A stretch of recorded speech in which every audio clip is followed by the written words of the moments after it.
Portrét košickej dámy od Leopolda Horovica prešiel neinvazívnym prieskumom tu u nás v špecializovanom pracovisku na Zvolenskom zámku, kde využívame všetky dostupné zobrazovacie neinvazívne metódy prieskumu na maľbách, ako je napríklad optická mikroskopia, IČ reflektografia, rentgenová radiografia alebo obhliadka obrazu v UV svetle.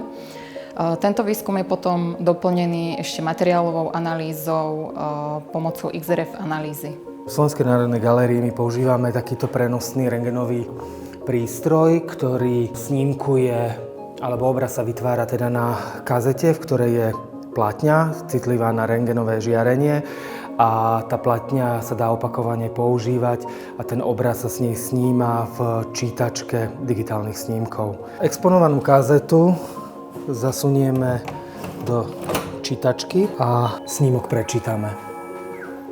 Vidíme, ako maliar pracuje s jednotými farebnými pastami. Tu vidíme vlastne, ako kladie na seba vo vrstvách bielobu, ktorá tvorí tú spodnú časť zaväzovania čepca.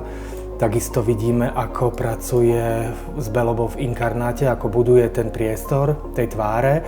Vlastne tam, kde sú tie farby najhrubšie, tam je ten obraz ako najsvetlejší.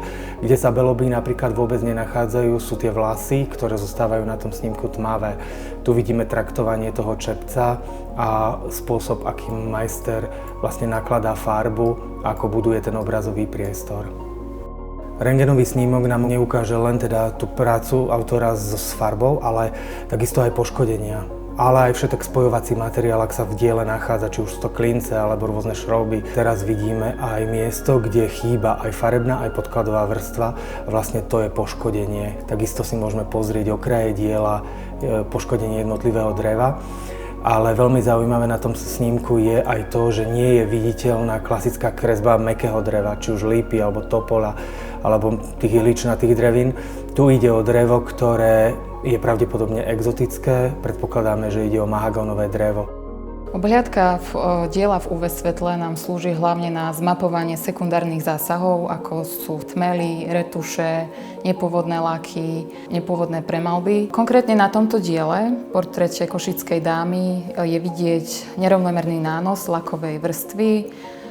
Zviditeľnila sa nám krakeláž hlavne v oblasti inkarnátov a drobné retuše, ako sú vo vlasoch alebo na mašli toho čepca. Zároveň vidieť absentujúcu lakovú vrstvu v okolí rámu po obvode.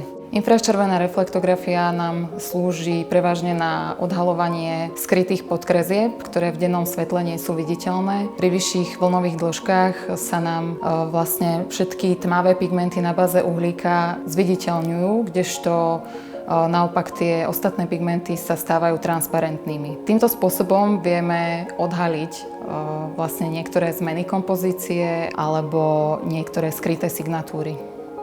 IČ reflektografia nám v tomto prípade nepotvrdila uhlíkovú podkresbu. To však nutne neznamená, že nie je prítomná. Autor si ju mohol urobiť aj štetcom s použitím nejakého pigmentu, ktorý nie je v infračervenom žiarení viditeľný. Čo sa nám však podarilo zviditeľniť, tak to je hlavne drapéria na tom rukáve, ktorá v dennom svetle sa nám javí veľmi tmavá, čiže tu je oveľa lepšie čitateľná. V zásade sa nám podarilo zviditeľniť aj výpadky farebnej vrstvy, ktoré boli spôsobené kontaktu farby s rámom. Rentgen fluorescenčná analýza, alebo častokrát sa používa aj anglická skratka XRF, slúži na identifikáciu prvkového zloženia materiálu. V oblasti umenia sa používajú hlavne takéto prenosné XRF analyzátory, s ktorými môžeme robiť analýzy in situ, teda to znamená, že si ho môžeme zobrať kdekoľvek so sebou a zároveň nie je nutné odoberať vzorky z diela. Podľa toho, aké prvky sa nachádzajú v tom materiáli, tak ja viem odhadnúť, že ktoré pigmenty mohli byť použité. Avšak ide len o predbežnú analýzu. Limitom tejto metódy je to, že nedokážeme rozlišovať pigmenty s rovnakým alebo podobným chemickým zložením. Všetky informácie získané takýmto prieskumom sú dôležité nielen pre reštaurátora, ktorý volí správny reštaurátorský zásah na diele, ale taktiež na štúdium výtvarnej technológie alebo môžu byť tiež nápomocné pri určovaní autorstva, originality diela alebo datovania diela.